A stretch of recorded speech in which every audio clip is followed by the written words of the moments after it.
Hello, everyone, and welcome into the 2-Minute Drill. Ellie French joined, as always, by Matt Schneidman of The Athletic and the co-host of the Tundra podcast.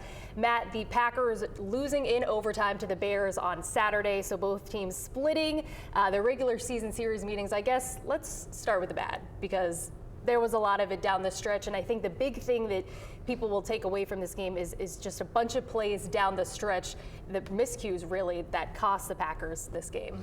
Yeah, and if only one of them doesn't happen, the Warren Brinson face mask on 3rd and 20, the Romeo Doubs botched onside kick recovery, the Keyshawn Nixon, Nate Hobbs blown coverage, we still don't know exactly whose fault it was on the touchdown to tie the game in regulation. If one of those don't happen, the Packers win that game in regulation. And then that's not even mentioning Josh Jacobs' fumble on the 3, Malik Willis and Sean Ryan botching the snap. I mean, it was just a comedy of errors for the Packers yesterday. And to think that they were up by 10 with 5 minutes to play, did you feel at all, because I know I felt this at times, because of the fact that the Packers were 0 for 5 in the red zone, did you feel like this lead really isn't safe, even though they were up by 10 minutes with 5 minutes to play? They were up by 10 with about 3:38 to play, I think it was, in Cleveland in week 3. Well, I'm mentioning another game where they were up by 10 with under 4 minutes left and still lost. That was the case in Cleveland. That was the case yesterday. I think they were up 10 with a little over 3 minutes left. They led by 9 in Denver. They led by 13 in Dallas and tied that game. They led against the Panthers and lost that game. It hasn't been good for the Packers, and protecting leads far more often than it should be this season. Yeah, I was going to say, this is not something new. We have seen it, and you were hoping, hey, they're going to get this fixed, especially with these important games, but we just did not see that.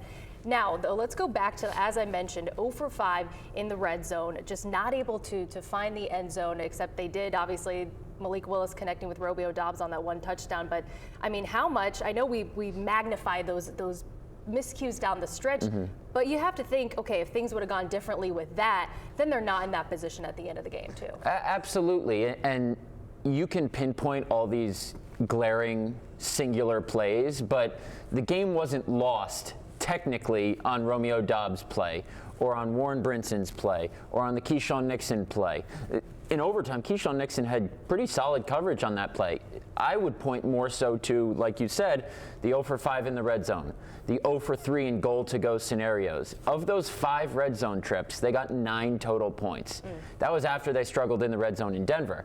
On 2 of those trips where they didn't get points, the failed 4th down conversion on the opening drive, and then Josh Jacobs' fumble. You just can't have that happen if you want to be a successful football team. No, definitely not. Well, let's talk about it, because Jordan Love, when he went down with a concussion, ruled out for the remainder of the game, Malik Willis stepping in, and we have seen him do this before, right? In Jacksonville last year, and then we saw him have to have 2 starts when Jordan Love was out last year. But you still don't know. This is a high-pressure situation. He's being thrown in it. But what did you think overall? I mean, again, we talk about the botch exchange with him and Sean Ryan, but just the overall performance and what Malik Willis did out there for the Packers. I thought it was really good, and it's been more of what we've seen from him in these fill-in opportunities. Last year against the Colts and the Titans. Last year he came in against the Bears in the regular season finale. That was the one game they didn't win when he came in, but last year against the Jaguars too. This is a guy who is going to get a good amount of money this offseason, and it's not going to be from the Green Bay Packers, because some team is going to pay him to compete at least for their starting job.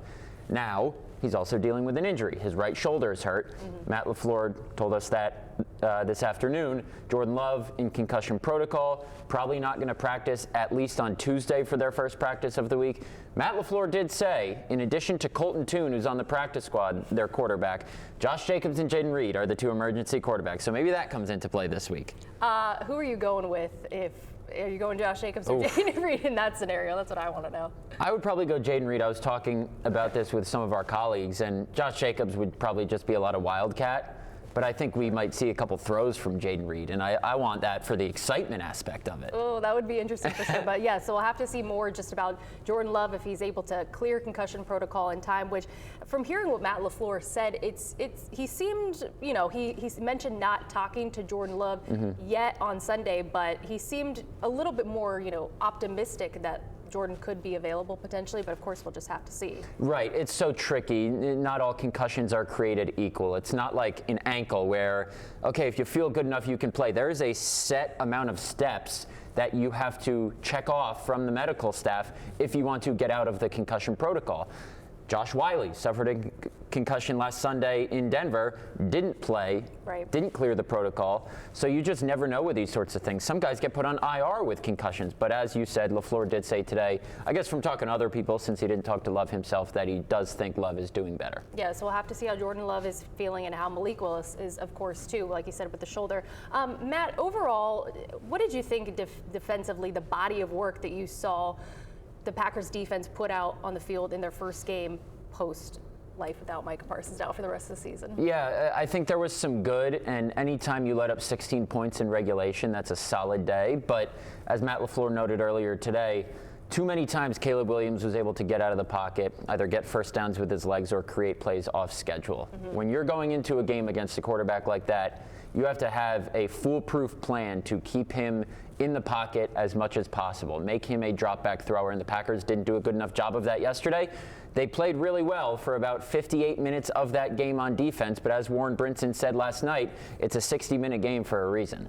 Speaking of Warren Brinson and just the player vibe, I would say, what was it like in the locker room post-game? What was kind of the mood you sensed after a game like this? Yeah, it was strange. I saw something I've never seen in 7 years covering this team, and Keyshawn Nixon was ready to talk to reporters. A couple of us were standing around his locker.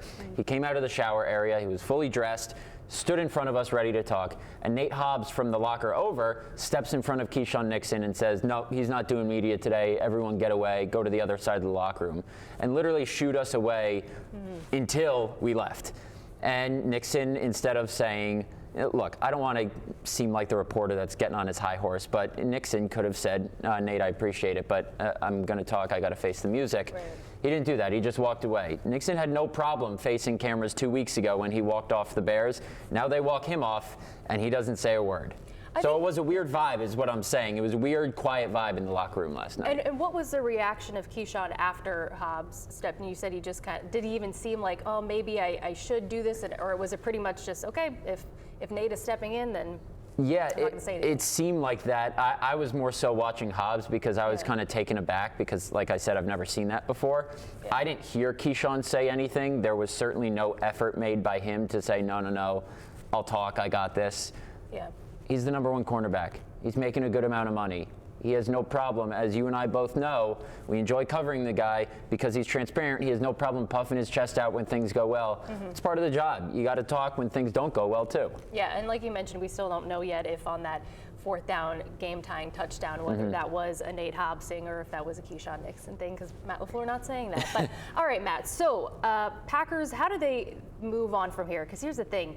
There still is a chance for them to make the playoffs. So I guess discuss with us kind of what the path moving forward for them looks like to try to make the playoffs with these final 2 games remaining. Yeah, they control their own destiny. If they win out, they make the playoffs. Simple as that. And they could even still win the division. They need the Bears to lose to the 49ers and Lions, and then if the Packers beat the Baltimore Ravens and Minnesota Vikings, they win the division and host a playoff game.